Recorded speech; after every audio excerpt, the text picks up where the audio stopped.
Yeah, they'll come in time. It's 9 o'clock only.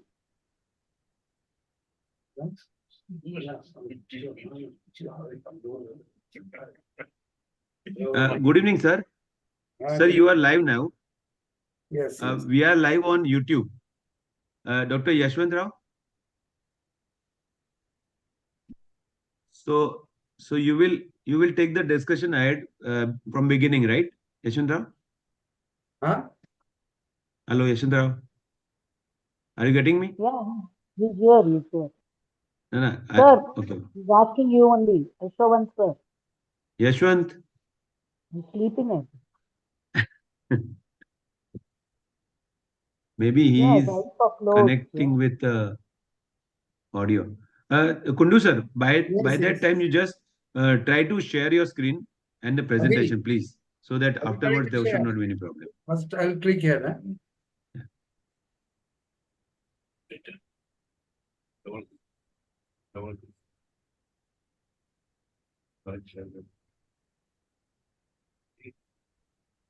Yeah, okay, Yeah. got it. Full screen, sir. हाँ, ठीक है ना? Yeah, Yeah, perfect. perfect. Perfect. sir. एक बार just देख ले. Perfect, sir. Okay, okay, fine. Perfect. Now stop sharing, sir. Stop. Yes. Oh, the Kya has Hi, joined. Kaya. Hi, Kaya. Good evening, Hi, ma'am. Dr. Kea. Good evening, sir. Good evening, Dr. Chetan. Happy Good evening. birthday. Thank you so Once much. again. Chetan is Yeah. looking very tired. No. Yashwant Rao? Yeah, He listened to unmute me at least. yourself. Yashwant Rao, unmute. Yeah, Chetan. You listen, no? So you just continue over, right? I'll be leaving. You take care of. Yeah. You Thank make you the so much. co-host. You make Uh, co-host. Co-host option is Janani not. madam as co-host. Abhay bye. No, everyone is host. Everyone can share the screen. Okay. Okay. So no worries. I am around only. If you something is there, you just call me. Huh? Okay. Okay. Yeah. Thank you.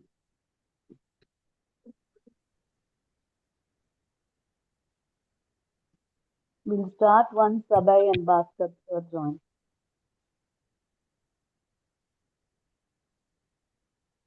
Hello, KM ma'am. Hello, hello, Dr. Ram. Hello. घर में है क्या? हाँ, घर में आ गए.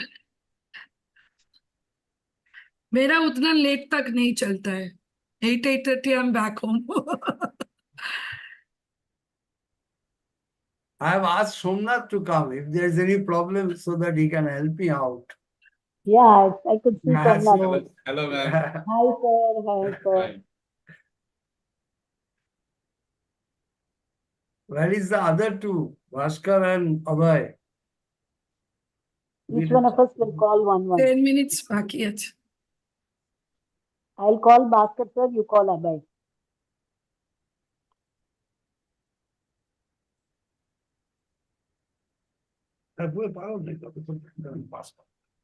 আমি মানে তোমারই চালুটা আরে ইডিএফ গুলো করো না ইডিএফ ওই বেবি স্টাডি পিসিআর কোলে টোলে দিয়ে বুঝে পড়বে কি हाँ भाई ज्वाइन करो okay okay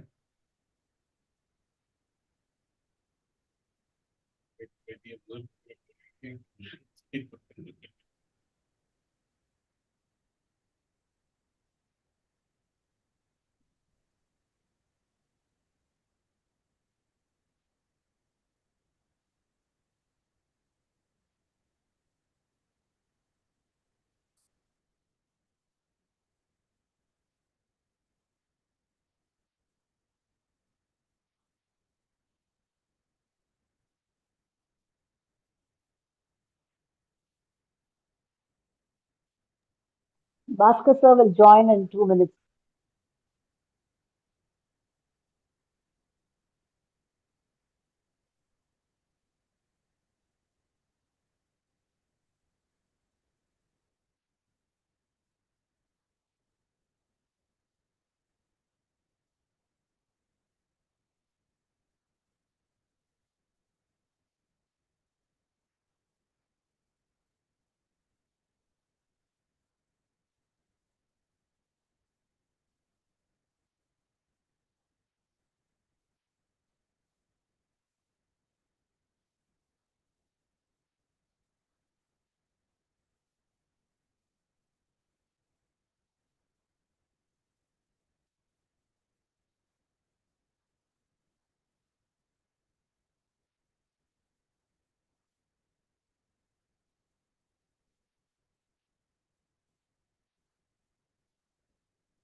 Okay.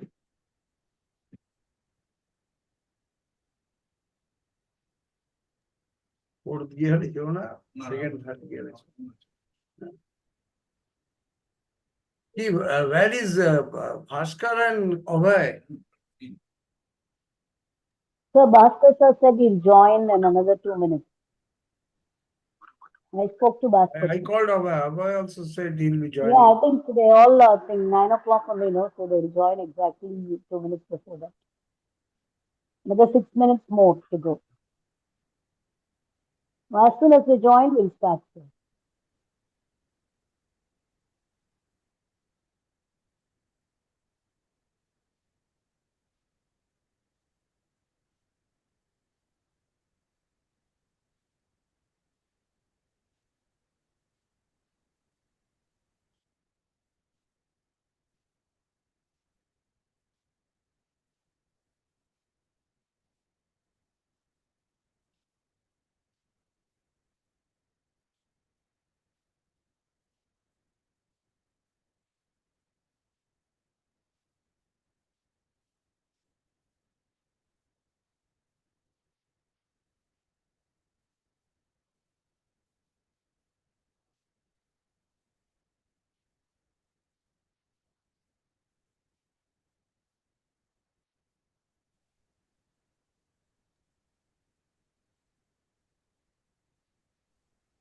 Abhay sir has joined.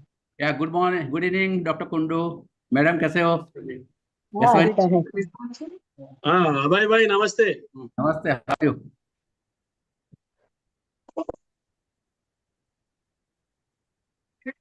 Good evening, Dr. Abhay. Yeah, good evening, madam. कैसे हो? ठीक. SBS sir also has joined. You are changing, you are Yes, diversifying now, Dr. Kea. You are diversifying from neonate to ID to Eswagan. इस बागन में neonate ही था, sir. Oh, it was a case series on neonatal ascites. Good. बराबर. नहीं. Yeah. It's a good diversification. I appreciate that. We should have interest in everything, sir. My son Asay was there. She can come in all the positions, sir, right from first to last. She can be a pinch hitter. आप तो solid opening batsman. একটা ওয়েবিনারে ব্যস্ত আছি, ওই নিচের সাথে কথা হয়ে গেছে, মানে অভিজিৎ চন্দ্র ও কলকাতার বাইরে আছে, মঙ্গলবার ফিরবে, তারপরে আমি অ্যাপয়েন্টমেন্ট করে দেখিবে। ঠিক আছে, ওকে ওকে, ঠিক আছে।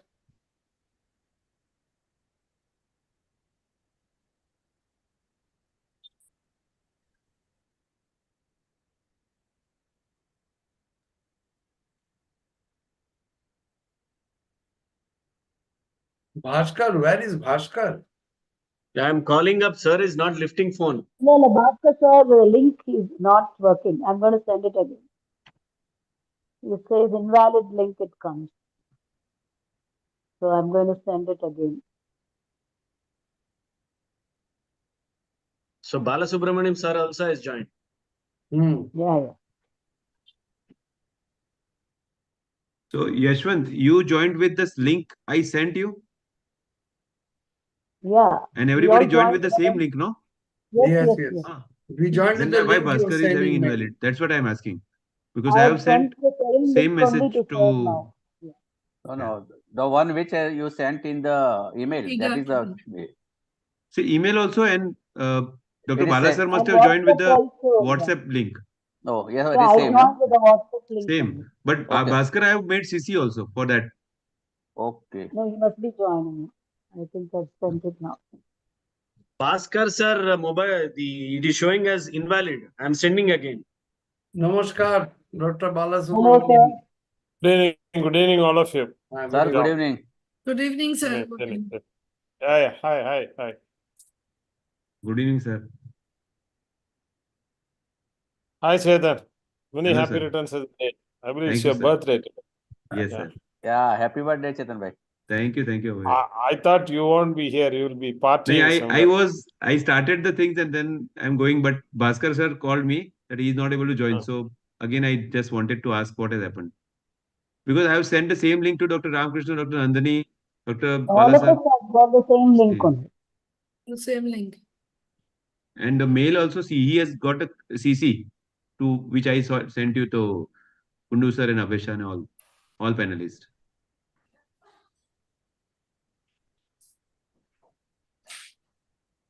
Darur sir is coming? Okay. I called him up. Okay, fine. Bhaskar is not picking up the phone. Sir, No, I sir, think I've you sent him can again the start- mail. So, I think Chetan, you can start with the introduction and all. Bhaskar sir will join. I sent him link again. We're already live on YouTube and you can't keep waiting. It's 9 o'clock. We should start, huh? Just Yeah, I call think Darur you sir should again. start. Yeah, you start and you give the introduction. And then by the time Bhaskar sir will Yeah, Bhaskar Shanai sir joined. Yeah, yes.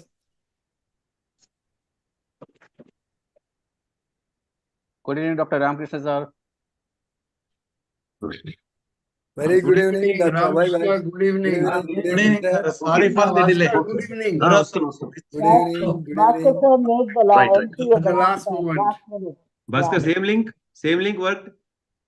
Hello? Same link worked? Say, no, Yashwant sent one. The same was there. Anyways. Same fine. was there, okay. Yashwant, we can start, huh? Yeah, yeah. Yeah. Good evening, everybody. And at the outset, let us wish a happy birthday to our dynamic secretary, Dr. Chetan Trivedi. Arre, Yes. thank you. We are joining for the 5th of the Super 11 series, non-resolving tuberculosis and errors in the tuberculosis.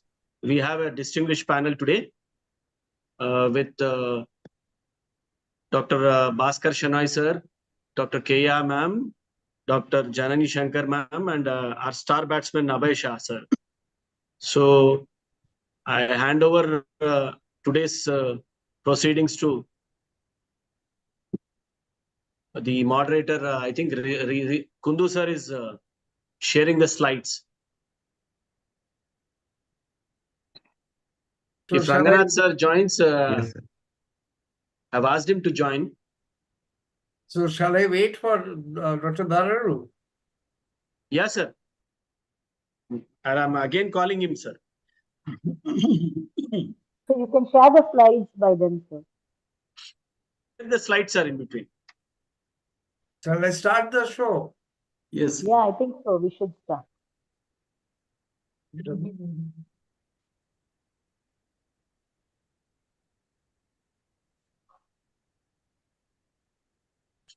Hmm. Full screen. Here.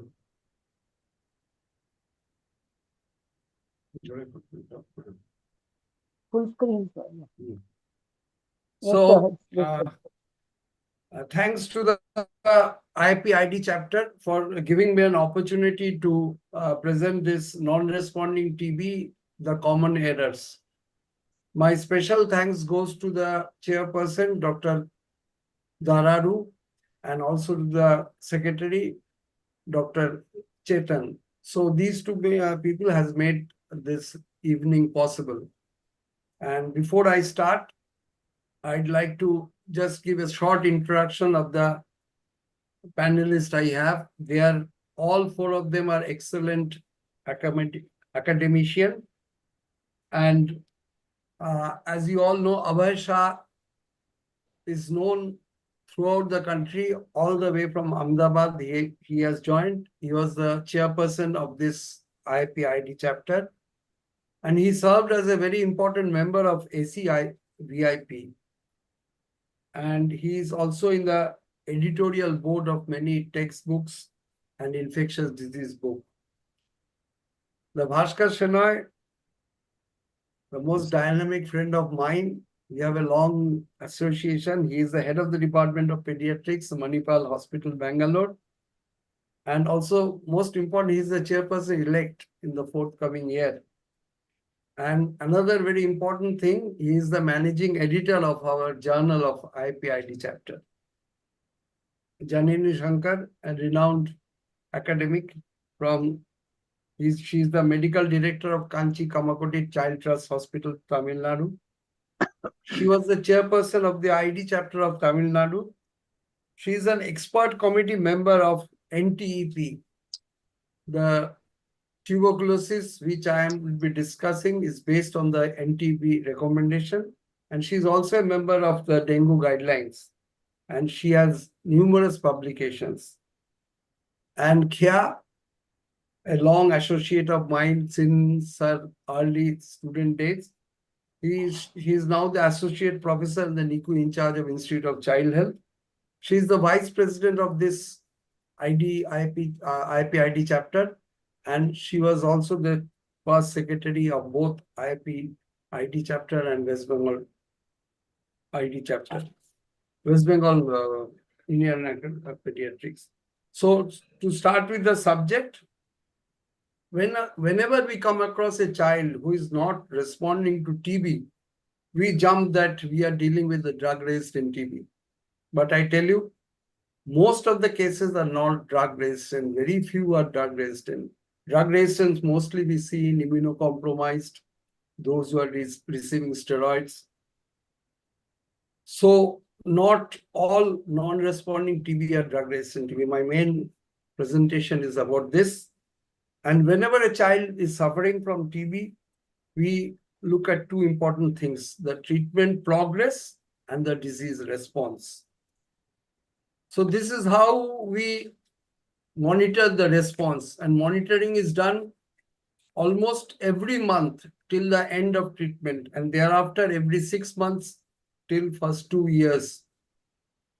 And in monitoring, we do two types of monitoring. One is clinical, another is laboratory monitoring. Whenever we talk of monitoring, again and again, we emphasize and re-emphasize the importance of adherence to treatment. My most junior member, Kya, I'd like to ask you why the adherence is so important. So good evening, everybody.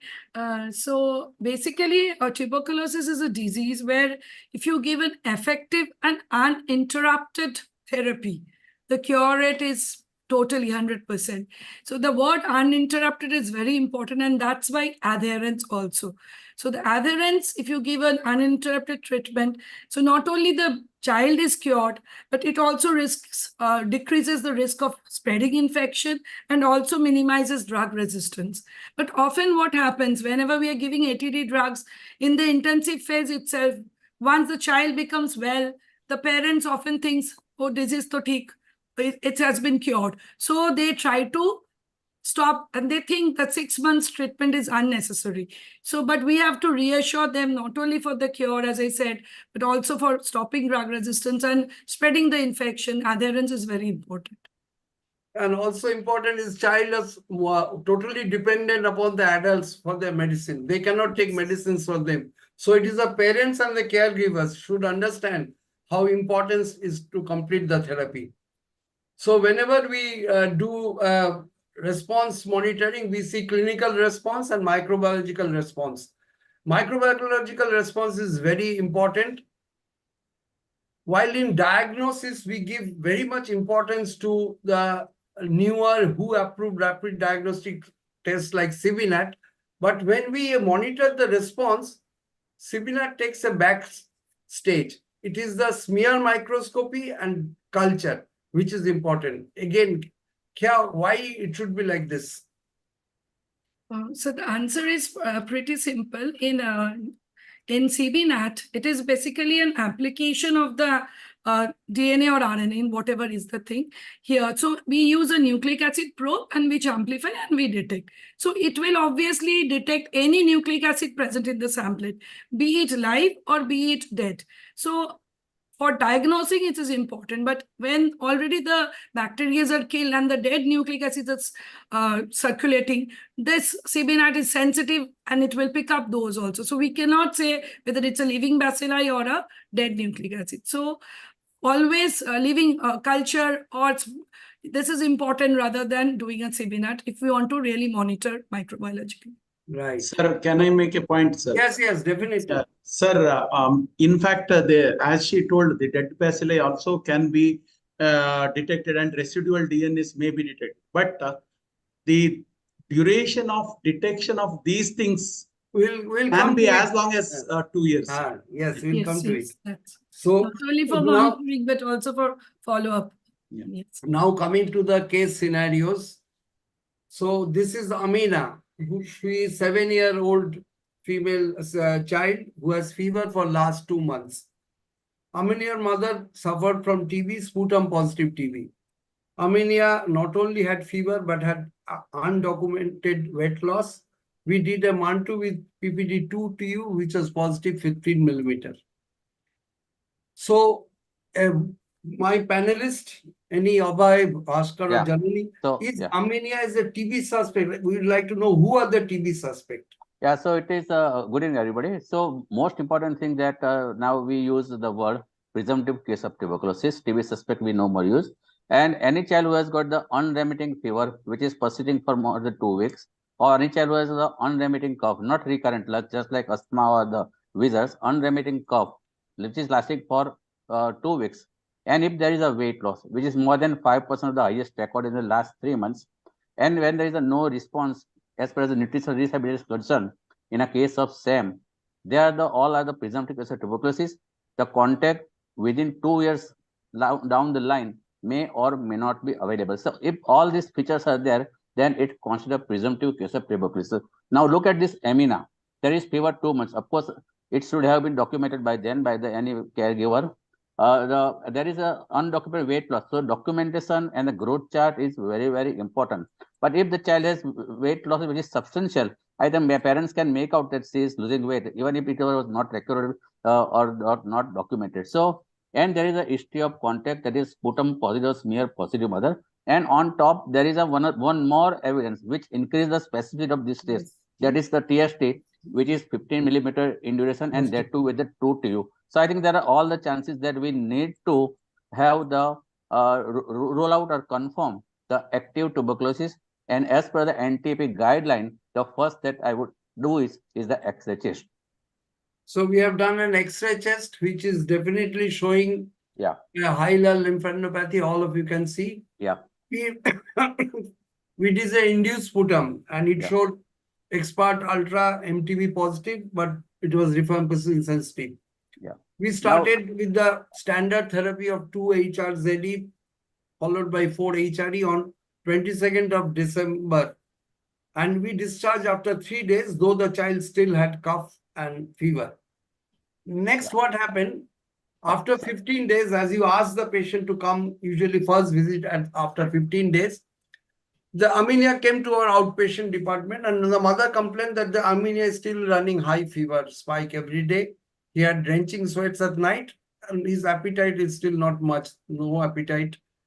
And when I examined Aminia, I found he was afebrile, but there was no weight gain. Also, you don't expect weight gain within 15 days.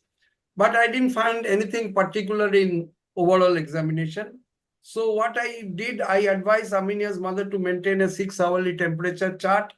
I have asked him to do a CBC, CRP, routine urine, and culture sensitivity. So anyone, Janani or Bhaskar, are you satisfied with what investigation I have advised? Yeah, I think, sir, this can be still the same tuberculosis, which is taking a little longer time to respond, because clinical response and effervescence, normally we have to wait at least for 2 to, sometimes it may take even 4 weeks, or it can be something unrelated to tuberculosis, some intercurrent infection, what she's picked up.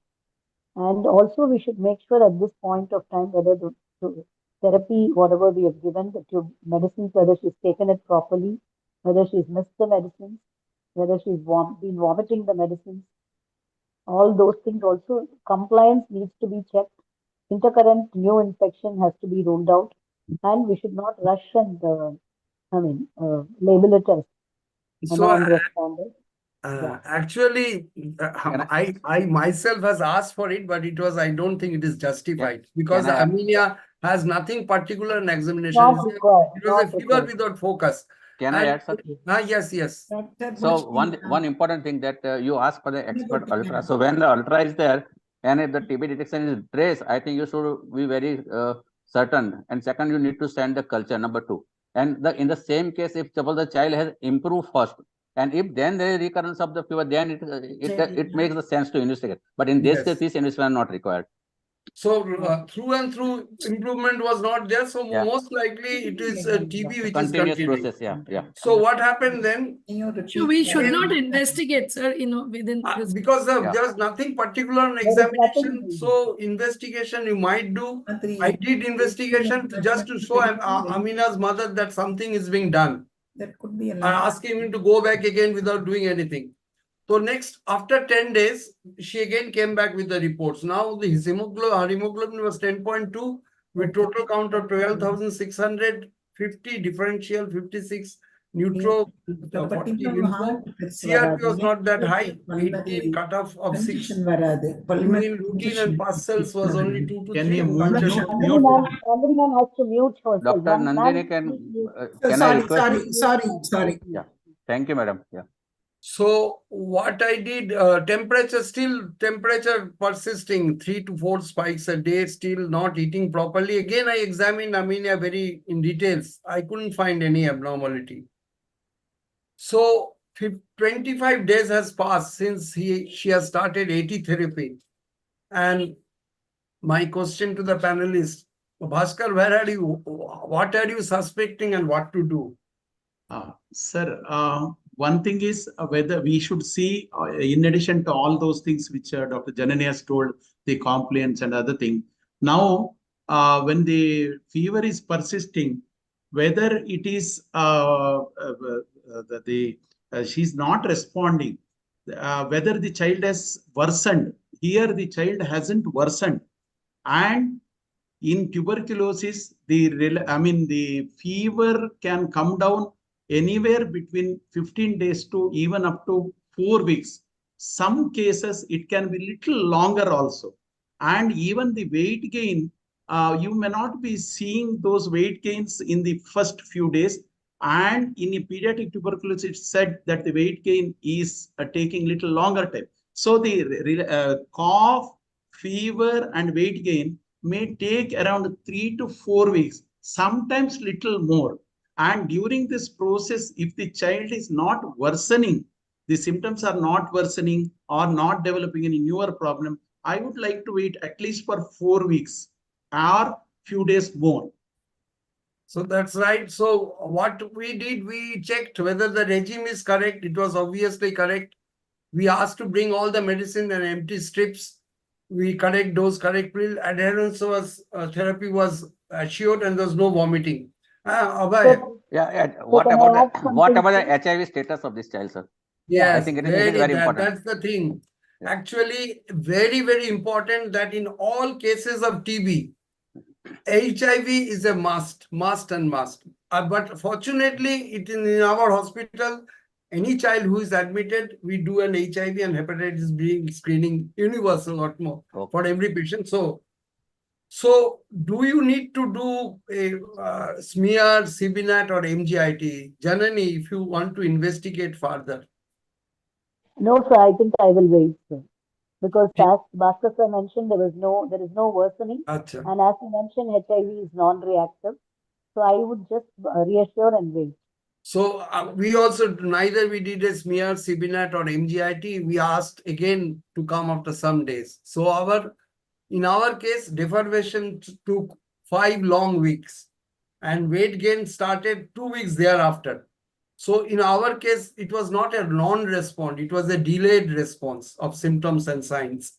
So remember that defervescence and cough resolution takes 2 to 4 weeks in majority of the cases, but it may be longer in some other. And weight gain starts by 4 weeks. And remember that 25% might not show any significant weight gain at all. So this is a study which was done in roughly 70 patients, where fever in vast majority of cases came down within 4 weeks, but there was some small number in which fever took 5 to 6 weeks. So also cough, in 80% it came down by 4 weeks. For 100% cough to settle, another 2 weeks it's taken. So our first case is not a case of non-response, but it is a case of delayed response. So in tuberculosis, at times you can come across delayed response. So now next, my question to the panelists, Kea or anybody of you, what about Amina's mother came back after that, after 4 weeks, and she asked what about the school attendance and whether she should go to the school with a mask or without a mask? Sir, can I answer? Generally, the pediatric tuberculosis, especially in younger children, are not infectious. So once the child is clinically improving, once the fever is gone and the appetite is returning, then if the child is otherwise stable, we can send. Older children who are positive, who can spread the infection, they should not go to school till it is proved that they are non-infectious. And the WHO guidelines say they need not use mask once they go to school. There is no need for using the mask. So this is the recommendation which is there in the WHO. So clinical improvement is very important. Once you see clinical improvement, most likely the child is not infective. And as such, as you know, tuberculosis in children is possivascular. Mostly it is inside the lymph nodes rather than open pulmonary. So coming to our next case, a 9-year-old female with off and on fever for last 6 months. For last 1 month, persistent recorded fever with weight loss, treated with many courses of antibiotics, antimalarials, antifungals. The mother complains of painless swelling in the neck, axilla, and groin, no history of contact. We examined and we found that the child had failure to thrive and had painless lymph nodes in those areas mentioned with epitrochlear lymph nodes and hepatosplenomegaly. So this is how the child looked. He had a supraclavicular lymph node, axillary lymph node, and lymph node in the groin, inguinal lymph nodes. So this is a case of generalized lymphadenopathy. So will somebody tell what are the common differential diagnoses of a child who comes with such a generalized lymphadenopathy? Yeah. The common causes are the infectious causes. We have to think of the common viral causes. What like are the viruses usually infectious causes? mononucleosis and cyto-CMV being the most important cause of generalized lymphadenopathy. It can be due to some others like HIV, of course, we have to remember. Yes, HIV, some, adenovirus. Adenovirus also can cause, but adenovirus may also cause. So common infectious mononucleosis, CMV, HIV, adenorhoseola. So these are called. Then we Bacterial cause? This bacterial maybe streptococcal, but usually they doesn't cause such a cat scratch. No, not generalized. Generalized lymphadenopathy, they will not cause. Tuberculosis, bacterial tuberculosis, mycoplasma, brucella, leptospira, and cat scratch. Fungal also can cause histiocytosis. Cat scratch also can be caused. What are the non-infectious causes? So we have to think of malignancy also, of course. Leukemias and most of the lymphomas. cases of acute leukemic ALL will present with this. AML can really also present, and of course lymphoma. Lymphoma we have to think of. And other than that, we have to think of certain autoimmune disease, storage disorders, some drugs may cause. These are the things. And chronic inflammatory conditions. Yes. Yes. Also chronic granulomatous disease and hyper-IgE syndrome can cause hyper-IgE syndrome, sarcoidosis. And there are certain sarcoidosis and certain miscellaneous cause like and certain drugs. Certain drugs. So let's proceed. So what we did, we started investigation. Her hemoglobin was 7.9 with a low total count of 4,700, neutrophil 50%, lymphocyte 24, eosinophil was 21%. ESR high 82, CRP high 94. His total protein was 7.4 with albumin globulin ratio altered, globulin being 4.4, albumin 3. We did a MAN2 with 2 TU-PPD, it was negative. The X-ray, I think, if you can see, X-ray shows bilateral hilar lymphadenopathy. We did a sputum for AFB, which was negative. Gene expert was also negative. Bone marrow was done because of the anemia and such a prolonged history, but there's just features of reactive marrow. Lymph node biopsy was done again in lymph node. We sent an expert ultra, which was negative. And histopathological examination shows multiple granuloma with lymphocytic infiltration, epithelioid, and giant cell.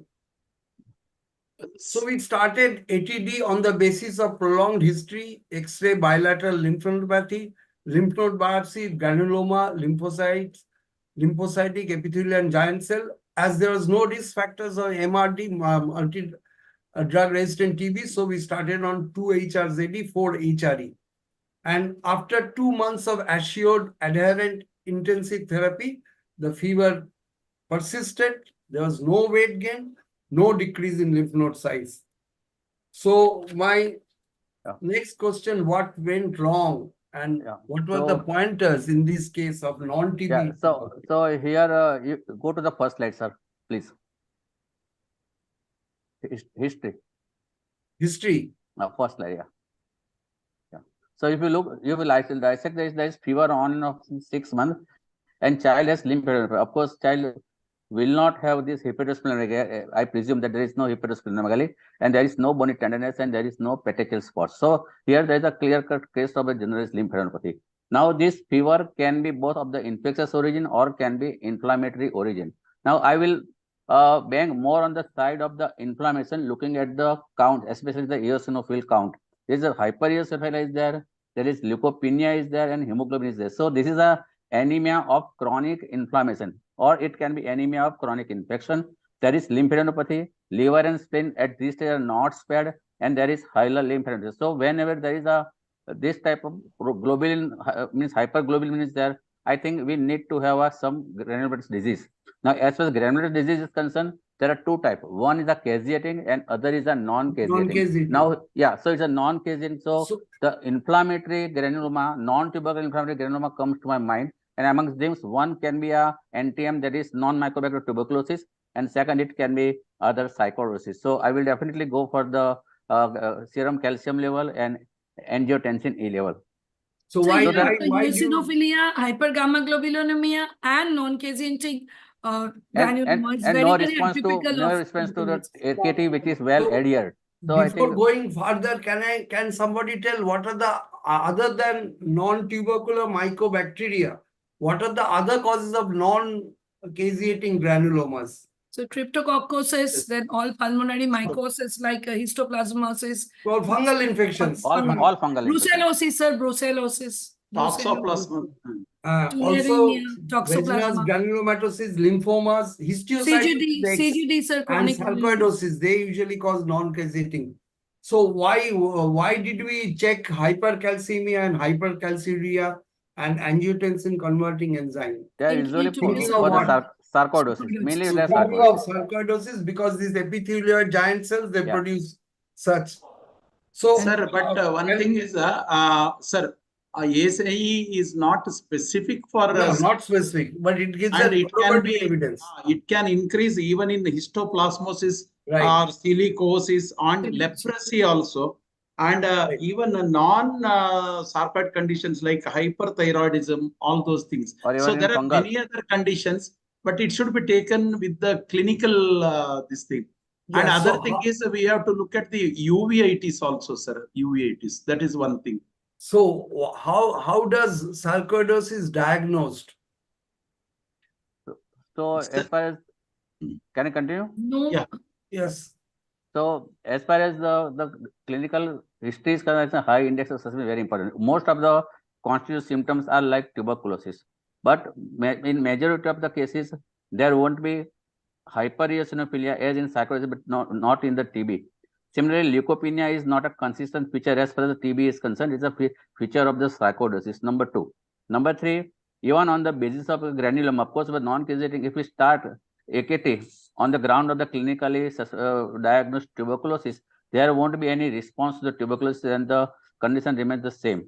And the involvement of the eye, involvement of the skin. And involvement of the joint. Involvement of the eyes and skin. Usually tuberculosis don't have. And joint, they are very, very common as far as this sarcoidosis is concerned. And here we consider disseminated TB. They are usually lymph node, liver and spleen are more common. The rest, skin and eye are less common affected. So these are the different sarcoidosis, also the salivary glands will be enlarged. Yeah. And there will be dryness of the eyes with uveitis. So these are the pointers. And Seborrhea extends. Yeah. These things And- are usually we get in sarcoidosis. And as far as the lung pictures are concerned, usually they go as the reticulonodular Nodular pattern. lesions. Sometimes the effusion is there, which is often bilateral. Okay, right. So the final diagnosis was sarcoidosis. So it was not a non-responding TB, but our diagnosis of TB was wrong. So what are the common mimickers of tuberculosis we come across? Janani.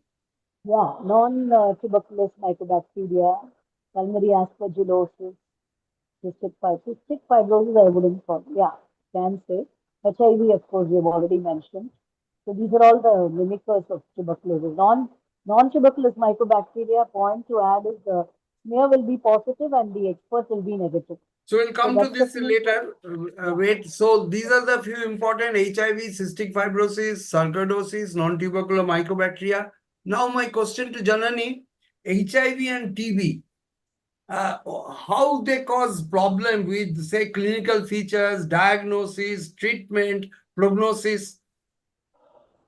Yeah, it's the HIV and TB dual. You have to treat both, and the drugs will be toxic.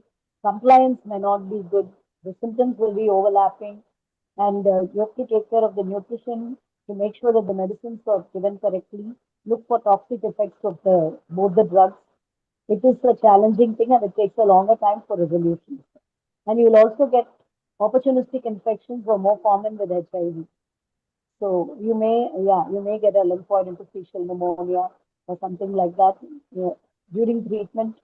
When you're treating for tuberculosis, HIV patient can also get overlapping infections. So those are the challenges that.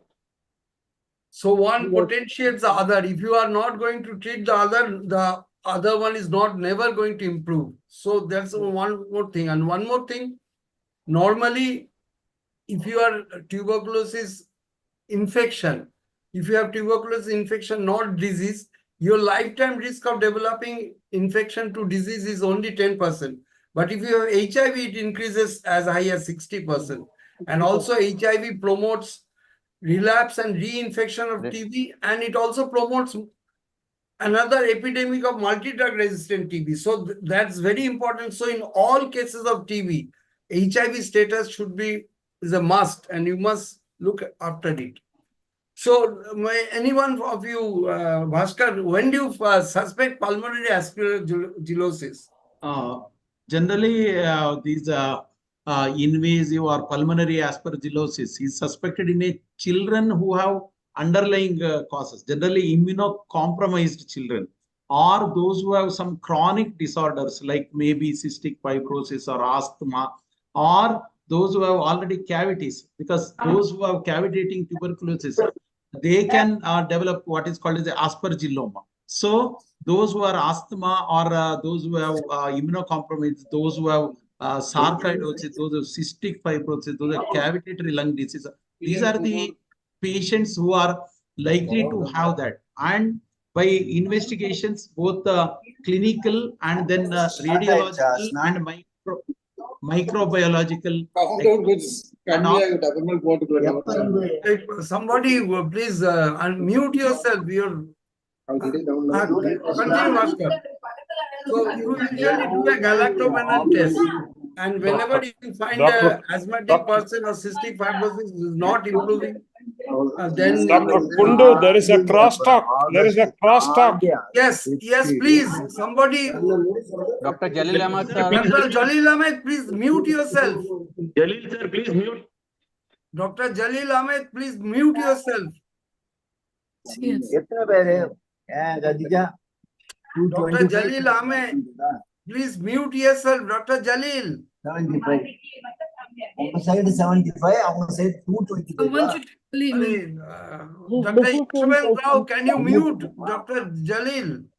Yeah. No, someone, so we can mute, sir. We can mute all. Please mute all. Mute all except the speaker. Achha. So we can do galactomannan levels, sir. So pulmonary aspergillosis is not that very common in children. We hardly come across it. So let's not put our head anymore. So this is a clinic, two X-rays in a patient with cystic fibrosis. So I'd like to ask, how does cystic fibrosis usually presents? Abhay, you want to say something?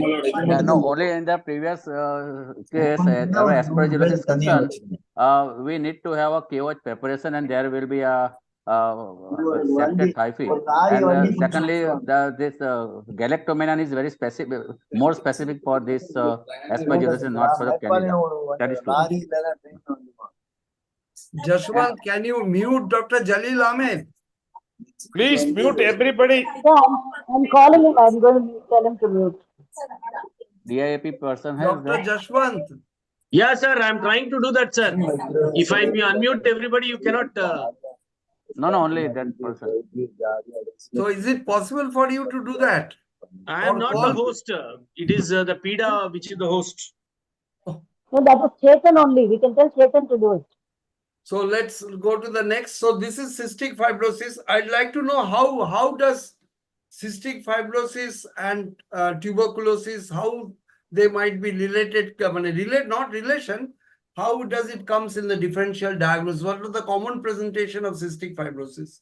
So cystic fibrosis can come with failure to thrive, recurrent infection. Only those two things, and sometimes the X-ray finding can be mimicking tuberculosis. So I want to stress one thing: cystic fibrosis starts very early in life. Yeah, that is About 20% to 30% patients may present very in the neonatal period with meconium ileus. And they start usually just like pictures of bronchiolitis round about 6 months age. But tuberculosis in such an early age is not that common. And what happens? They have recurrent attacks of bronchiolitis, as if their bronchiolitis is not going to end. And thereafter, they show failure to thrive. They have problems in malabsorption. So these things are much more prominent, and it is a long history. So there comes cystic fibrosis. So let's not discuss any more cystic fibrosis. Another very important thing which comes in this tuberculosis mimicker is non-tubercular mycobacteria. Bhaskar, Janani, would you like to take how non-tubercular mycobacteria presents usually? So non-tuberculous mycobacteria can present with isolated lymphadenitis, or it can mimic pulmonary tuberculosis. But only thing is, as I mentioned earlier, the smear will be positive and the expert will be negative. And also, the constitutional symptoms are very less in non-tuberculous mycobacteria. Symptoms are very less, and the granuloma is non-caseating. Yes. So those are the differences. So these are the important points, and it is ubiquitous. It is present in the children who are playing in the soil, children who have an acudium, always handling water and other things. They are more prone. Can I add? Germany has pointed out that their smear is positive, but they will show CB-NAT negative. And in non-tuberculous pulmonary involvement, unlike tuberculous cavity, which are thick-walled, they will have thin-walled cavities. These are the few important points to take a note of. So coming to my next case. Bhaskar sir wants to add something. Yes, Bhaskar. No. Just I wanted to tell that it is more common in the parotid area also. Yes. The swellings are more common in parotid and neck than other part. Neck, yes. And mainly skin, soft tissue, and lymph node and lungs. These are the 4 areas that are affected with NTM. So Mohammad Aran is a 5-year-old male child. He came with recurrent cough and cold with remissions in between for last 2 months. He has occasional fever for same duration. His father has also recurrent cough and chronic smoker, but he was never evaluated for TB. Aran was treated with multiple courses of antibiotics, bronchodilators, but without any respite. He was never investigated for his continuing ailments. When Aran came to us, the mother noticed a lump developing in the lower chest wall, lower right chest wall. It was non-tender, firm, and the rib was palpable till the edge of the swelling. It was moving with the respiration. It was not adherent to the overlying skin. The breath sounds were diminished over the mass with liver palpable, but there's no splenomegaly. There are no significant lymphadenitis. So my question to the panelists, what might be the cause of this lump? What Sir, should we think? this lump, it can be bacterial, it can be a chronic infection, it can be neoplastic also. So, Bhaskar, when wait, Bhaskar, I want to, let's take it in the other way. This lump can come from the skin and soft tissue. It can come from the ribs. Yeah. It can come from the parietal pleura or from the visceral pleura, or it can come from the lungs. Lungs. Or it can be a metastasis somewhere else, but metastasis in this child presenting like this is very unlikely. So skin and soft tissue, rib, pleura, and lungs. Lung, yeah. Now you tell me what might be the reasons of this.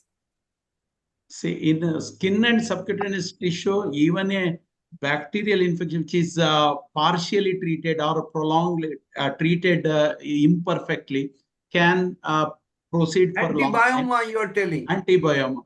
So, Or, but there's no such history, and it was not hot, tender. Yeah. So infection was more or less ruled out. Next, Benign can it be a cystic lesion. fibroma or lipoma? lipomas, all those things. Third thing is tuberculosis is very uncommon in these flat bones compared to other bones. So this is a rib, and then So in what the are rib the you can other tumors arising from the bone which might come like this? So LCH has to be ruled out. What should be ruled out? LCH. LCH is very good. So one of this is Flat bone histiocytosis and Langerhans cells histiocytosis, and also very rarely osteoid, osteoma, and aneurysmal bone cyst can present like this, but these are very uncommon. They will have corresponding lytic lesion. And what about, have you heard any empyema necessities? Yeah, yeah. Then Something there is coming out from the lungs, coming to the pleural space, and then coming to the skin. But empyema necessities should not be so hard. So what we did in this case, first we tried to investigate. The investigation showed his hemoglobin was 9.2, total count 4,200 with a differential of 58 neutro, 28 lympho. Eosinophil was little high, 11. CRP was 28, MAN2 was positive, 15 millimeter. Liver function test was normal, renal function test was normal. We did an induced sputum, which shows gene expert ultra negative. The X-ray was this. We did a CT scan. So CT scan report is an expansible bony lesion seen in the right. So now my question to the panelists is three. First of all, any one of you, what the X-ray suggests, what you are seeing in the X-ray? there is a lesion in the rib, sir, 7th rib on the right side. Yes, right. So most important, we see a lytic lesion. But two important things I'd like to point out, there is no periosteal reaction, and neither there is sclerosis. And if you see the lung fields as the background, both the claustrophrenic and cardiophrenic angles are clear. There is no evidence of any parenchymal disease or accumulation of fluid. There's a loculated lesion in the lower ear part, maybe. So lower part, we see a osteolytic lesion. But and also what are the common forms of bone TB we come across in children? Panelists. One is spine TB, sir. It can be spine. Most common is spinal TB. Where the spinal TB mainly occurs? In the lower thoracic, then lower thoracic, lower thoracic, thoracolumbar. Yes. Next after spinal is the TB of the large joints, usually hip, ankle, weight-bearing joints. Next is TB osteomyelitis. And very rarely we can have tuberculosis of the small bones of the, that is known as dactylitis. So tuberculosis involving the rib. Yes. Whenever there is such a unifocal or osteotic lesion is there, and if the constitutional features are not suggestive of tuberculosis, I think you have to rule out other osteolytic lesions, and especially when they are in a non-weight bearing bones. Yes. Especially the commonest site is a histiocytosis. This is very common. So non-weight bearing osteolytic lesion.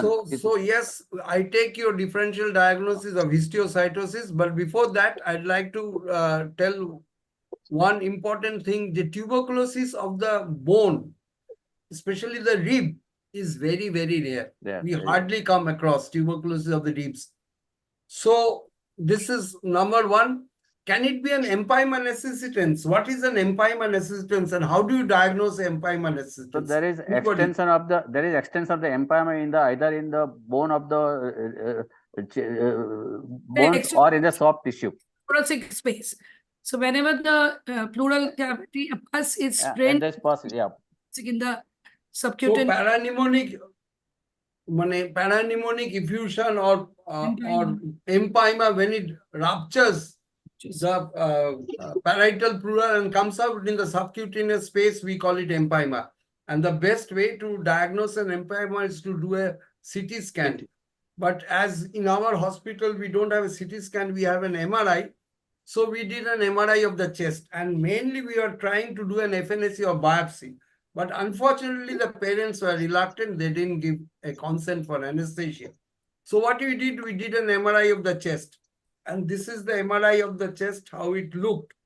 And so anybody, I am not an expert. I don't understand MRI that much.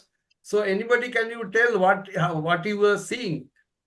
Neither we are experts, sir, but there are there is a lesion in the abutting the chest wall, sir. In the first, if you see, in the lower chest, there is a lesion just below the chest wall, sir. And even the second film also shows lesion just below the chest wall.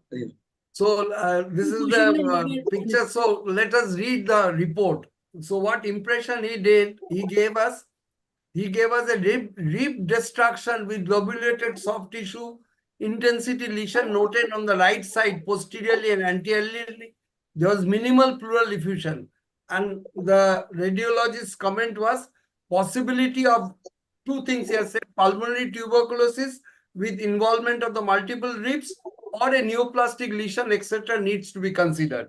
So seeing all this, what we did, we started on histopathology. 2 HRZD, 10 HRE, thinking it to be a bone tuberculosis. But 2 weeks of therapy, there was no improvement. And now mother complained we should first go for the biopsy. So now, next important question I'd like to ask the panelists. We know that these days we usually do MWRD, that is molecular tests which are sanctioned by World Health Organization recognized molecular test, rapid detection tests. So are we justified to start anti-TB therapy here? What do you think?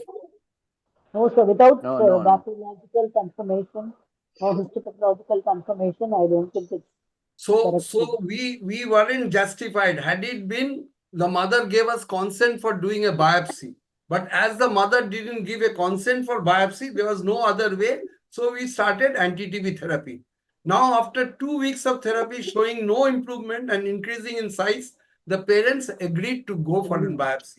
So we did a biopsy and we sent 2 samples, one for bacteriology, another for histopathology. Again, I reiterate here, all samples in TB bacteriology should be sent in normal saline, never in formalin, which often the surgeons do. Because if you send in formalin, you will all kill all the bacilli and denature the DNA also, which you are going to pick up.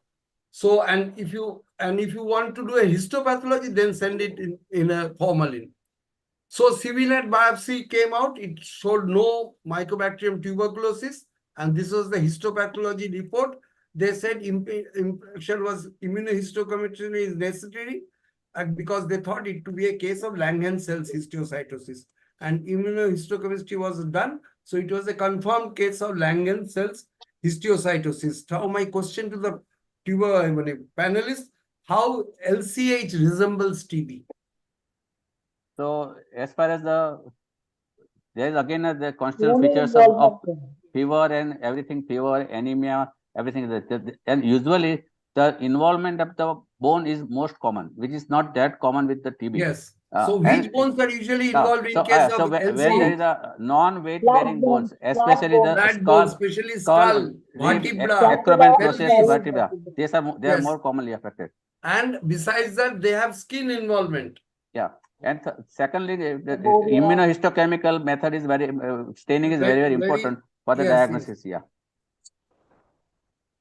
And as So far as this this was- impairment necessary is concerned, the patient will have a very high grade fever and child will be extremely toxic. Yes. So which is not the case in this case. And the swelling will be very tender and at times we cannot Yes. even touch that. Yeah. So this And was most again of a times case the of LCH is multi system except, involvement. yeah. Multi-system. Except sometimes it can be solitary, but most of them skull and other things, multiple sites can be involved. So they can involve the bone, they can show skin involvement, they can have lymphadenopathy, both generalized and localized. They can have hepatosplenomegaly. There are many presentations. So our third case was also, it was a wrong diagnosis of TB and we thought to be a resistant TB. So coming to the case 4, this was Suleiman, who was 13 years old male. He came with recurrent episodes of cough for 2 months. He had fever for last 7 days, no history of contact. And this was the X-ray. His MAN2 with 2 PPD was negative, but X-ray showed MTB positive. Induced sputum we did, MTB positive, and it was rifampicin sensitive. Anyone, what does the X-ray shows? What you will tell? What sort of X-ray is this? Miliary mottling, sir. Miliary mottling. Bhaskar, No, you think it is miliary not mottling? miliary. It is not It's miliary. It's not miliary. No, no, It is no. a fluffy, bilateral, extensive, fluffy opacities. Probably there is a small cavity in the left. Yes. That's what I feel. So most likely it is a fibrocavitary TB. And these days we call alveolar opacification with cavitation. These days we call. So Doctor, we'll rather call it fibrocavitary tuberculosis. Dr. Kundu, So I think Suleiman was put on, started on 2 HRZD, 4 HRE.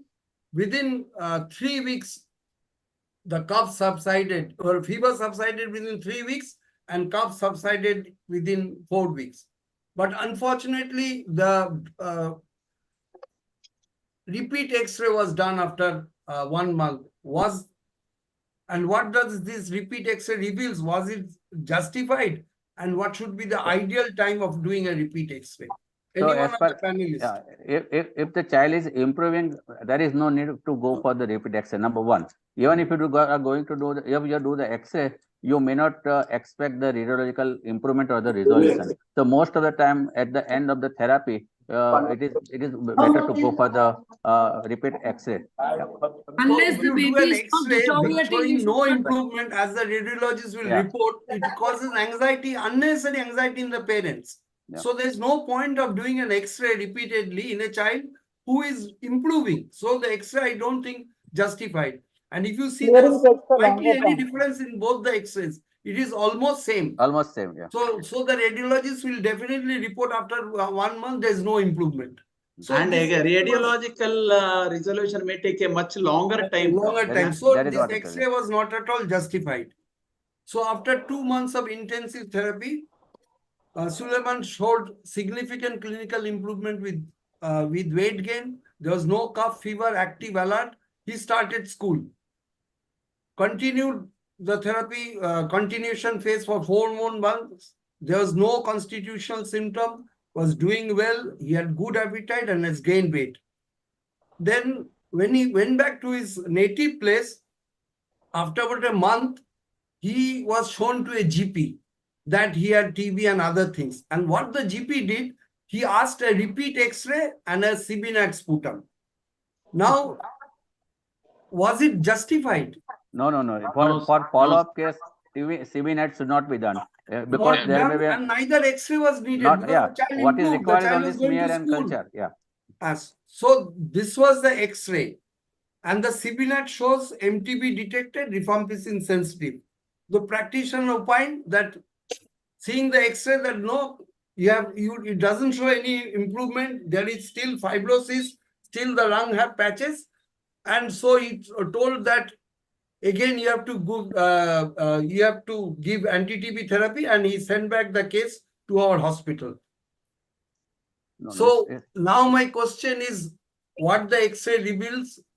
What about CBNAT? How long is CBNAT can be positive? Should we think of drug-resistant TB? Can it be sequelae? No, no. What would have been the investigation of So choice? as far as the X-ray is concerned, there is a marked marked improvement in the X-ray is concerned. Child is also symptomatically better. Child also So marked started. improvement in the X-ray, and And the fibrosis you are seeing yes, in there the is X-ray is a the sequelae of trophy a officer pulmonary has gone that some tuberculosis. fibrosis is there. CBNet remains positive. It is going to be positive for at least more than 2 or 2.5 years because the dead bacilli can also be there.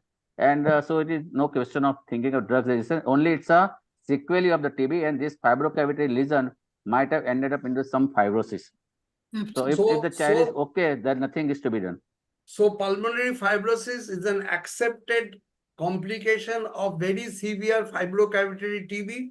This is improvement. This is not deterioration. As Abhay has said, according to the European Journal of Internal Medicine, CBNAT can remain positive for 18 months or even longer. Case reports are there, even because they detect the residual DNA material and non-viable bacilli. So Sir, it is not a, it is a sequel of extensive fibrocavitary lesion. If you have thought of drug-resistant TB, your investigation in this case would have been an MGIT to show live and growing Bacilli. bugs, not CBNAT to pick up dead bacilli. So it is a bilateral pulmonary fibrosis, which is a sequel of fibrocavitary TB. No constituent symptoms. Weight gain was normal. Back to school, nothing to be done. So we again send the child back. So this is the latest module which tells us who follow-up X-ray is not needed if the child is improving, is responding. Children commonly show slow radiographic improvement after treatment and may have persistent radiographic abnormalities even after treatment completion. So that doesn't mean they're not responding to treatment. So radiology should never guide you about non-response. Sir, So neither CBNAT should guide. Yes, the, CBNAT, and no the question. message is CBNAT should not be used as a test to assess Follow the up. progress or deterioration. By the Not for insistence of the follow-up. parents, I had sent an MGIT, and also I had to do a repeat X-ray again after 2 months because they are so insistent. So repeat X-ray showed further improvement. And after 2 months, the entire MGIT report came and it showed that MTB was not grown. So this is a post fibrocavitary TB sequel. It is a complication, pulmonary fibrosis. So it is not a non-responding TB. So whenever you deal such cases, think of the sequelae. So coming to our case 5. So 10 years old Savarna was diagnosed on 23rd September 2020 with incessant cough for 1 month, not responding to therapy along with fever. Their household help has been recently diagnosed with TB. Mantu was 24 millimeter positive. Somebody did a quantiferon gold. It was also positive. Sputum smear was expert ultra was done, which showed MTB positive and rifampicin sensitive. And if you see the X-ray, can you see the X-ray? Yeah, there is a left side opacity. Achha, so in the lower X-ray, zone, it is left-sided, irregular opacity. Yeah. We started on 2 HRZD, 4 HRE on October 2020. 23rd September, she came. It took about a week to complete the investigation. We started on anti-TB therapy. So 2 months after the COVID intensive done, sir? test. Huh? So was COVID done? It was during COVID time. What's that? It was Is during it COVID time. time? She was asking. COVID time. Yes, yes, during COVID time. So did you do COVID also? I'm asking. All those tests we did always. So after 2 months of intensive phase, the child showed no cough or fever. General well-being was there. The X-ray showed some improvement with clearing of the left zone shadow. We continued for 4 HRE. 6 months have gone after completion of the therapy. All symptoms subside, gained weight, treatment stopped. At the end of the therapy, there was slight hesitance in the left lower zone as compared to the right. So this is again, I think it's a complication. We develop some fibrosis there. So justified to stop therapy in spite of persistent X-ray shadow? Yes. Panelist. Yes, Yes, we can. yes, yes. Yes. So this is a complication. You don't expect the lung parenchyma to be normal again because there will be Yeah. good amount of fibrosis also. So very much justified if your symptoms improved. So 2 years has passed. This was in 2020. In March 23, Savarna developed fever and cough for 7 days. He consulted a local GP and he showed all the previous records. The GP then asked for a CBC, CRP, X-ray chest and CT scan of the lungs. And he started with amoxicillin. Now what you are seeing in the blood, hemoglobin was 10.6, differential 62/31, CRP was slightly high, 24, and still patchy, ill-defined opacity in the left lower zone. So CT scan was done, and the CT scan also showed areas of airspace opacification, cavitation, degradation in the posterolateral basal segment of the left lower lobe. So it was bronchiectasis. So now GP opined that it is a relapse of TB and he came to our OPD. How do you prove or refute it? So can I call? We have to go for only cultures because CVNet will not give you anything. So and more than that, it's 2 years past. It's something cannot be related to tuberculosis, and yes, a non-responder will not respond, or a resistant, Okay. drug resistant also wouldn't have responded. So I don't think you should call it as a relapse of TB. And I think it's some other intercurrent infection or a complication. So Abhay, we have to So counsel. I think 2 years has passed. Child has already been totally cured, and the symptoms are not suggestive of tuberculosis. The fresh at symptoms. all, Number one. only 7 days Second, cough and fever. So what we that is did, not more than. So it can be a superadded infection on the Yes. existing underlying lesion. yes, That is so it's a complex. So- It may be we continue with the amoxicillin 7 days. The cough and fever subsided. The child is back to routine, including school. There's no constitutional signs. So most likely the child developed a secondary infection in a post-TB complication, Yes, sir. bronchiectasis. Had investigation had to be done. It's not needed in any case. In this case, it was MGIT, not CBNAT. So it was a superadded infection in a sequelae or a complication, which was bronchiectasis. So this is should not be taken as a non-responding TB because you can have superadded infection in any complication. So anybody of you, what are the common complications in pulmonary TB? So it can be a fibrosis. Child can have a hemoptysis. There may be pneumothorax, bronchiectasis. Sometimes there may be endobronchial obstruction, and there may be some total lung destruction and chronic. If the cavity is open and partially fibrous, then there may be a superadded fungal infection, especially aspergillosis. So when the cavitary pneumonia is there with tuberculosis, it's a nidus for the aspergillosis. So how often do we come across hemoptysis, pneumothorax, or bronchiectasis in childhood TB? Usually we don't see this much. They are more common with the immunocompromised child, Yes. child who's got HIV, or child who's got the MDR TB. So we don't see because most of the TB are lymph node TB. The main problem is inside the lymph nodes, not the lung parenchyma. Lung parenchyma is involved only in adolescent and older age groups. So neither hemoptysis nor pneumothorax nor bronchiectasis. These are very rare in case of childhood tuberculosis which we come across. Even in your cases, the age were 13, 14, all were adolescent. So our next case is like this. So 9.5-year-old male, documented fever for last 1 month, persistent cough for same duration. He had a contact history of uncle with who was sputum positive. Mantu was positive, 20 millimeter, air entry diminished on the left side. USG was done, which showed minimal fluid, non-tappable. X-ray was again done, I don't know why, 1 month apart. These are the 2 X-rays, treated with different antibiotic. Ultimately, sputum was done, smear and expert positive, rifampicin sensitive. So we started on 2 HRZD and 4 HRD. So what does the X-ray shows here? X-ray, Right both the side, X-rays right almost side is they are tuberculosis. looking similar, and there is definitely some amount of effusion because the Consolidation costophrenic angles are obliterated, and the opacity almost remains the same in both the X-rays. So it both is the middle and lower zone of the lungs are involved. They shows an homogeneous opacity with some breakdown in the middle. So what are the X-rays which are highly suggestive of pulmonary TB? Is this X-ray suggestive of pulmonary TB? Anyone? Panelists? Perihiral one lymphoid is in children usually see perihiral or paratracheal lymph nodes. That is the most common feature.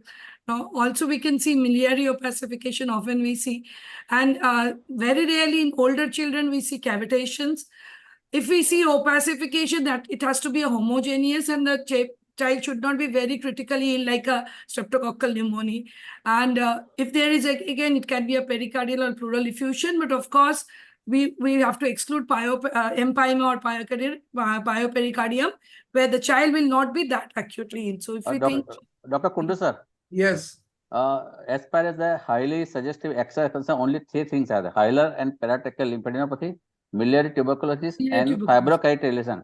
Pulmonary, pleural effusion, pericardial effusion are not included as a highly suggestive. These things I got in 2022 new TB guideline by WHO. Miliary is also, So sir. it's not there in NTEP, but it is in the WHO 2022 guidelines.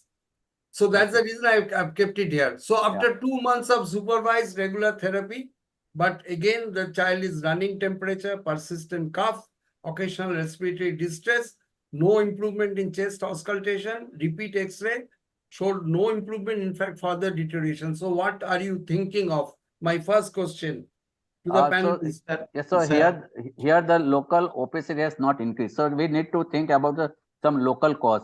And the commonest cause, local cause, would be the obstruction of the airway because of the lymph nodes. So, first, we let's take it like this. So it is a persistent pneumonia going on in spite of 2 months of therapy. So what might be the cause of persistent pneumonia even after 2 months of therapy? So these are the causes. It can be drug resistance, mechanical obstruction, some tumor or some congenital anomaly. Yes, so what are the congenital anomalies which might present like this? CCAM and other things, which were there. Malformation of the lung, sequestration. It can be both obstruction either inside the bronchus or outside. It can be drug resistant. It can be a cystic fibrosis, primary ciliary, or it can be non-pulmonary cause the diaphragmatic hernia or mediastinal mass. So usually in primary ciliary dyskinesia, cystic fibrosis, you will have a persistent pneumonia, but it will have a change of the sides usually. Yes, the history is, these are the differential diagnosis. So what we did, so next important, so who are the suspects of drug-resistant TB? Is this child is suspect of drug-resistant TB? When you think of drug-resistant TB? Contact with the, one is those who are in contact with a confirmed case of resistant TB, or a presumed drug-resistant TB, or who is not responding to the first line of treatment, first line of ATT, even after 3 months of treatment, and who has taken properly, and then after 3 months also is not responding, and a child who has been treated previously for TB presents with the recurrence of the disease. There is a clear period of improvement, and then he comes back with the recurrence of symptoms. So these are 4 or 5 scenarios. So in this case, we have given 2 months of therapy, but still there was improvement. So there is a chance of drug-resistant TB.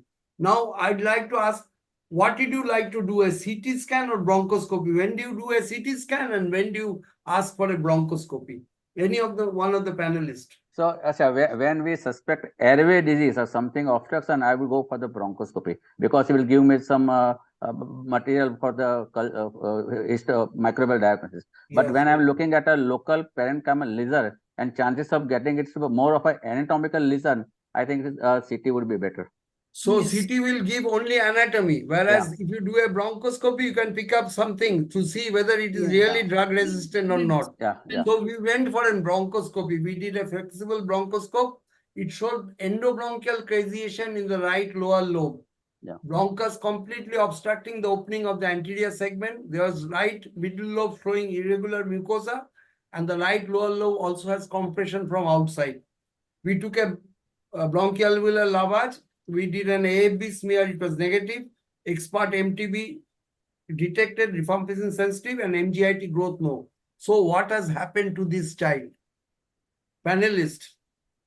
So I think there is So some obstruction as So it was an obstruction of the right lower lobe bronchus with endobronchial caseation. I think we have to treat that. Treat in the sense steroids are the only thing which reduces the inflammation. We should give a course of steroids and probably that will cure the problem. So our final diagnosis was endobronchial TB with bronchial obstruction. The conclusion was it is a comorbidity or complication which resulted in complete obstruction causing atelectasis. So endobronchial TB with obstruction. So what to be done, as rightly suggested by our panelist Bhaskar, we started 8 weeks of steroid with complete clearing of the atelectasis, and the patient is doing well. So it was an endobronchial tuberculosis with bronchial obstruction. Actions taken, we continued 80 drugs, but along with steroids. So any of the panelists, what are the few indications where do we give steroid, and how do you give, how long you give, and how the things are done? So common tuberculosis meningitis, pericarditis, constrictive pericarditis, then miliary tuberculosis with alveolar capillary deficit, endobronchial tuberculosis causing obstruction, very massive ascites or the massive pleural effusion which causes respiratory embarrassment, and if there is a TB pericarditis, I also do, and vascular TB, aortic. These are the common indication for the steroid. In vast majority of cases, we usually give 8 weeks of steroid. Yeah. Within 4 weeks, we reach a maximum dose. We can go up to 4 milligram per kg of prednisolone, but usually we give 2 milligram. 2 milligram per kg. Then after, before 2 weeks before or 3 weeks before, we started tapering. There's only one indication in TB where you need a lifelong steroid is adrenal TB. Adrenal. If your adrenal TB, adrenal glands are destroyed, then that's an indication where rest of the life you have to take steroids. Otherwise, steroids are usually given for a short course. Usually, most of the cases, 6 to 8 weeks, seeing upon the improvement. So our case number 6 was a endobronchial tuberculosis, one of the complications of tuberculosis. So it was not a non-responding or drug-resistant TB. All we need to do was giving steroid. So coming to our last case, Soumita Bosak is a 10-year-old female. He has recurrent cough and cold for last 2 months, occasional fever. And you can see there is a lymph node in the hilum. Yeah. And also she had a supraclavicular lymph node here on the left side. There's no history of contact. So we investigated. Mantu was positive 20 millimeter. The X-ray, as I've showed, shows hilar lymphadenopathy. Expert ultrasputum was done, which was negative. It was done in the sputum, but biopsy we took out from the supraclavicular region, which shows granuloma and caseation.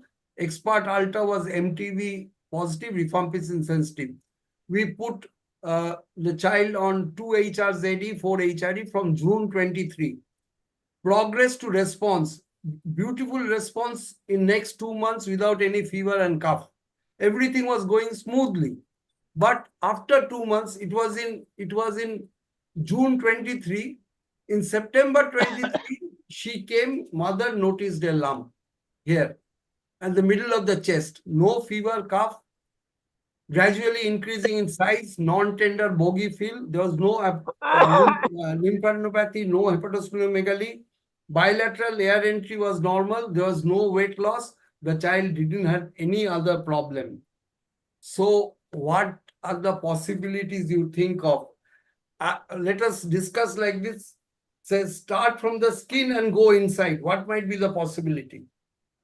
Can it be a scrofuloderma? What is a scrofuloderma? It The commonly skin tuberculosis seen usually about infected lymph node. affect the lymph node. So there is no lymph node there, so it cannot be a scrofuloderma. What are the other? It can be any skin TB you can. Any soft tissue swelling we have to think of. So soft tissue swelling, any lipoma or anything, but No, some abscess or something. Here it is quite rare, so it can be abscess. It can be a cold abscess. Cold abscess. It can So be a cold it can abscess. be a cold abscess. Or there may be some underlying osteolytic lesion with osteomyelitis underlying over the rib. And then and as the last person, if the child is improving, there is no constitutional feature. Appearance of the new lesion is very characteristic of a child who is improving otherwise. So you have to think of paradoxical reaction here. So what we did obviously we did an X-ray test. This was the first X-ray which showed just a small hilar lymphadenopathy. So this was the X-ray. Yeah. So Now, there is if again. you see the lateral view very carefully.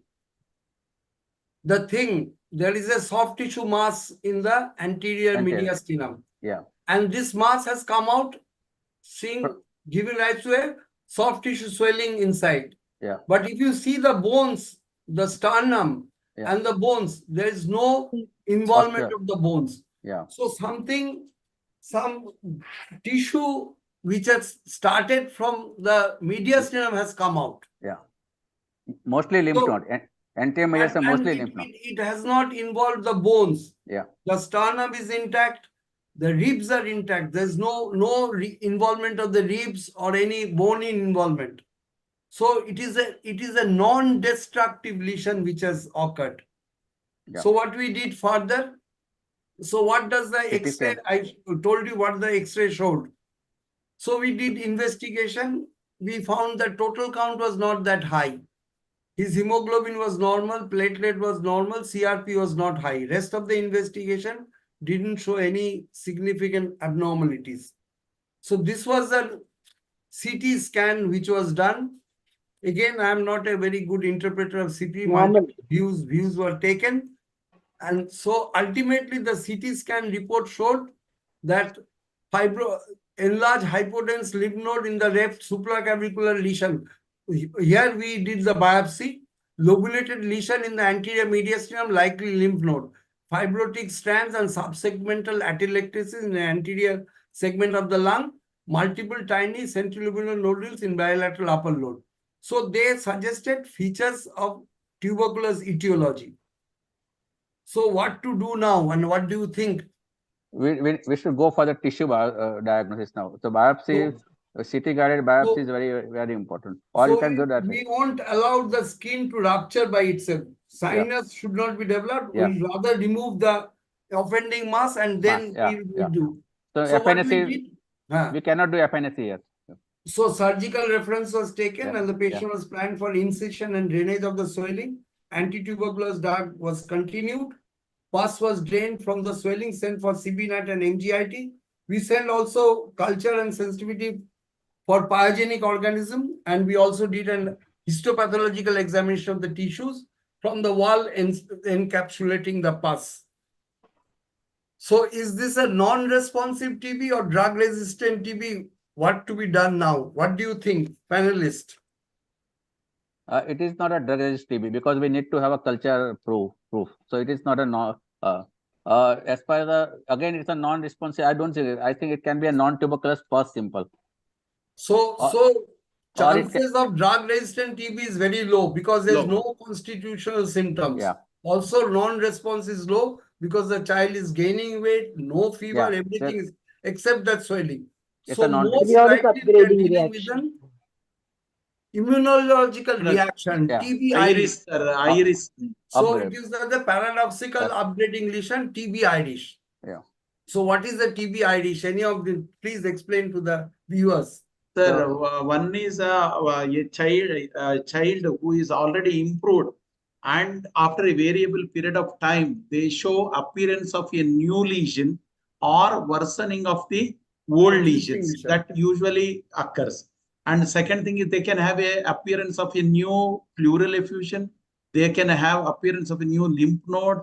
And if it is a CNS TB, new tubercles, newer tubercles. So these are the things. Usually it occurs because during the active tuberculosis, they will have a depression of immunity. And once you start the treatment, the immune response improves. And that is the reason for that. And in between, the child will be perfectly all right. This is the most important thing. Yes. And usually occurs between after 3 to 12 weeks, but can occur as long as after 2 years. And importantly, if there is associated HIV, and if the child is on ART, then the chances of IRS is very high. So how does IRSs which are associated with the HIV differs from IRSs which are associated with only TB?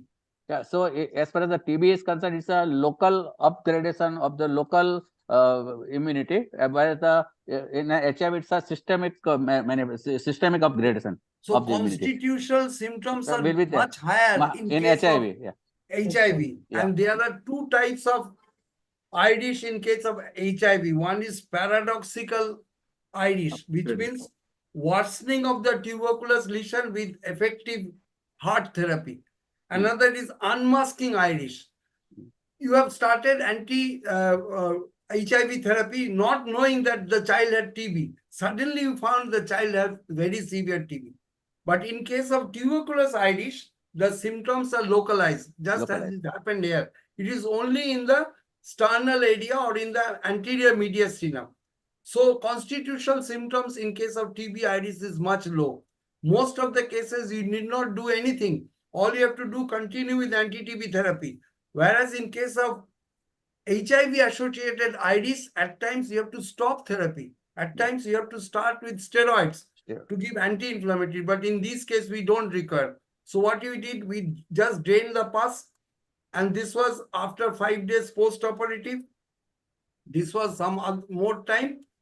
And finally, this is the way how it looked. It has healed completely. All we did, we continued the continuation phase. Instead of 4 months, we continued for another extra 3 months. Yes, Abhay. Sir, any steroids given, sir? Steroids, 1 minute, Dr. Bhaskar, 1 minute. Sometimes in HIV, when we give only HR double antiretroviral therapy, so once the child is improving on ART, then again the small tubercular lesions which are not clinically evident becomes evident. So there is unmasking of the unmasking IRIS. Yes, it is very common. Yeah. Bhaskar, you were telling something? No, sir. Was steroid given? That's what I was asking. No, steroids are not given. We didn't do anything. All we continued, and gradually the whole thing settled. This is the last picture I have taken only few days back. It has settled. The child is going back to school. You see, first we did a biopsy from here in the supraclavicular region and there. So everything was settled, and it was so heartening to see this child whose mother was crying that what you have done to my child, something is coming out, piercing the chest. How the child is going to survive. So steroids would have helped this child. I also got a little bit worried and anxious that what is going to happen. I did something wrong. So ultimately the child improved. So it was a pulmonary tuberculosis IRIS. And So don't worry, most of the IRIS settles by itself. Yeah, steroids could have been given. Steroids, I could have think, helped. had we given steroid, it would have hastened the process a little bit, but in most of the cases, you don't need steroid. Mostly we should not continue with treatment, it is going to settle by itself. So Yeah, whenever you come across a non-responsive TB, first you think whether your regime adherence is right or wrong. Then you think whether your diagnosis is correct or not, really TB or not. Next, there can be superadded infection, can be a sequelae or complication, which will present as non-response. Lastly, you will see paradoxical upgrading lesion. If all these things are normal, then only you should think of drug resistance. And this is my last slide. I would like to have a comment, 1 or 2 comments from all the 4 panelists. So as far as the TB is concerned, microbial diagnosis is number 1, and CBNet should not be used for the follow-up of the cases. And as rightly mentioned, that before looking at any superadded infection, complication, or any periodic reaction or drug resistance, look at the compliance, adherence, and tolerance. That is very important as far as TB is concerned, AKT is concerned. Not all cases of cases are TB when you suspect, and think of TB mimics whenever it is possible. When the child is not following the treatment and the response is not following as expected, think of TB mimics, and you try to look back and revise your diagnosis and try to see whether you are missing something or something new has happened. So beware of the TB mimics. That is it. Janani. Yeah. So again, I think without microbiological or histopathological diagnosis, treating as tuberculosis is not correct. Yeah, last comments. I will all have, but I would always ensure that we should left no stone unturned for doing a microbiological confirmation of tuberculosis. And before starting TB, we should be double sure whether it's TB or something TB. So with this, I thank you, my excellent panelists, to have such a nice interaction with all of them. So I'll stop sharing the screen and coming back to all of you. Dr. Bhan, you're left. Yeah, thank you, sir. I request Dr. Ranganath sir to give his final comments and then hand over to Ritu sir, Kundu sir. Dr. Ranganath sir. Ranganath sir is not there. It's not there. He's there, yes, sir. yes. Ranganath sir is there. Yeah. Yes, join. I am a silent listener.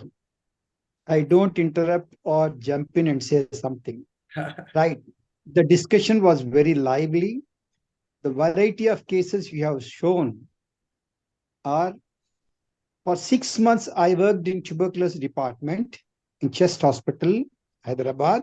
Whatever you have discussed today, all those cases are with me. And if given a chance, I would like to present specifically the bone TB, which we have mastered at that place. Nice presentation, Annie. Thank you. Sir. Thank you. Dr. Sir, Balachandran, I am would like to apologize say for something? having that not muted, sir. Extremely sorry. It is by It's mistake. okay, it's okay. Excellent It's okay, sir. presentation, sir. It's I okay, sir. missed abdominal TB. I missed abdominal TB. There was no abdominal. No, we didn't have any abdomen. There was no Dr. case of Bala, would you TB. like to say No, something? that's what I was expecting abdominal tuberculosis. Unmute yourself, Dr. Bala. Yeah. First of all, congratulations, Dr. Kundu. It was expected from you all, the fantastic presentation. A few additional points. One is that the paradoxical upgrading response always does not require steroids. The current recommendation is that you can wait and watch. But having said that, a child with a paradoxical reaction, if the child has got superior mediastinal syndrome, I have seen one case where the child had venous engorgement. We even thought it's a lymphoma. It was not a lymphoma. It was not HIV. We had to give steroids. If there is a superior mediastinal syndrome, Life-threatening problem. Life-threatening illness, steroids can be considered. On a similar note, I have seen one child who had tuberculous meningitis, who had a paradoxical response and developed multiple tuberculomas.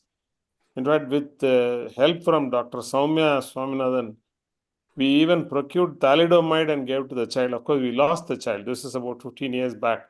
One of the drugs that is tried in paradoxical response in addition to steroids is thalidomide. They have used thalidomide.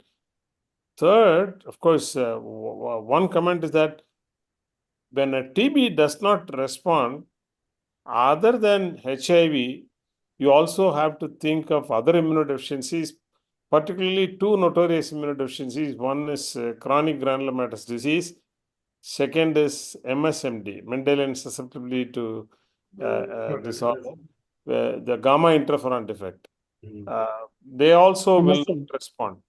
The last is, though atypical mycobacterial infections do not cause much of a pulmonary problem, they can cause pulmonary problems in HIV-infected or T-cell immunodeficient children in the form of what is called Brock syndrome. Brock syndrome is a right middle lobe bronchiectasis. In the 1950s, 60s, every Brock syndrome, we thought it was tuberculosis. Later, literature gave us help that it could be asthma and mucus plugging.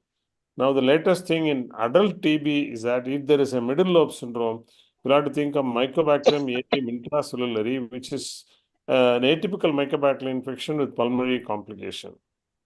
The other important point one must keep in mind, when you have atypical mycobacterial infection, your typical TB treatment, the child will not respond.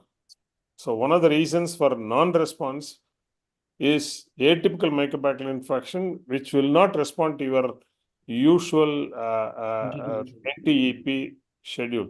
These are my comments. Excellent inputs from Abhay, Bhaskar, Janani, and Bas and Kaya. Thank you very much. Thank you, sir. Thank you, everybody. So now, Dr. Vijay wants to have. yes. So Dr. Ian. Yeah, Ritabrata, excellent cases, very good discussion. Only one comment that I have is that I understand that the DNA can remain in the tissue or body for quite some time. The case of bronchiectasis that you showed as sequelae following tuberculosis, this case was diagnosed in COVID era in 2020, and in 2022, 2 years down the line, he came with sequelae of TB. But I wonder whether not doing a test for TB is the right thing. One would always try and revisit and re-examine if there is a reactivation of TB. I mean, I would have invested this child for TB as well. This is my comment. I mean, I understand the DNA. Now, because the child improved within 7 days of antibiotic therapy, everything improved. So that's the reason. Yeah, Had I it been so understand. he But was not improving, yeah. then definitely we have sent for one MGIT. Yeah. That is one comment. And then you very well brought out that the NTM, your gene expert, will be negative. That's one differentiating point one must always remember. Very often people get confused with gene expert, where BCG can give a positive gene expert and NTM will always be negative. These points need to be remembered in practice. But excellent set of cases and very good discussion. Thank you. Thank you, everybody. Thank you. Thank you, sir. Thank you. Yeah, ma'am. Thank you. Yes, sir. Yeah. I thank all the panelists, especially Dr. Ritubrata Kunda, for getting up all the very best cases available for audience. Dr. Bhaskar Shenoy sir, then Kaya ma'am, then Abhay bhai, and Janani Shankar madam, and final comments by our Balasubramaniam sir and Vijay Vale.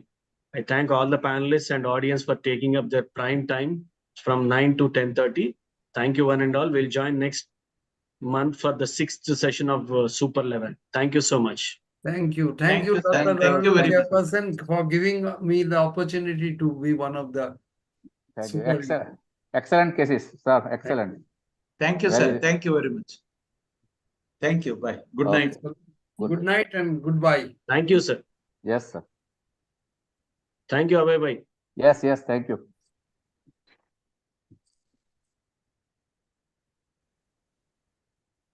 Ramakrishna sir, Paramahamsa garu ఏంటి మాట్లాడలేదు పరమహంస గారు? Sir